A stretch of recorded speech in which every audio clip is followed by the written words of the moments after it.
eu ouvia a agenda dos presidenciáveis. E eu, como tucana que sou, estava observando a agenda do presidenciável Aécio Neves.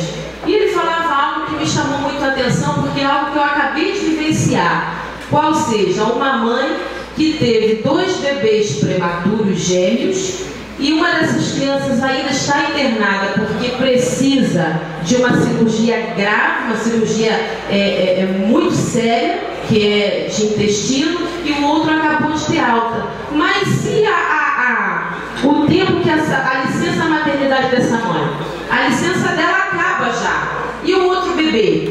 E aí o Aécio Neves disse o seguinte: olha, eu acabei de sair do hospital, porque o neném dele recebeu alta nesse domingo, Dia dos Pais.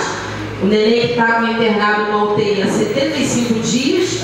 E eu ouço que as mães perdem o emprego.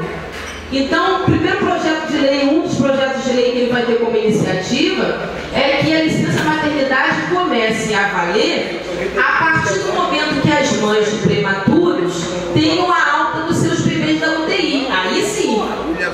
Então eu achei isso muito interessante, porque é algo que eu vivencio com uma mãe do Capão. E ela está no dilema: Joyce, vou perder meu emprego, porque o meu outro bebê está em Macaé. O outro bebê ainda está na UTI. Então, vereadores, isso é importante para mim, me chama muita atenção porque eu sou mãe. Eu acho que essas mães precisam dessa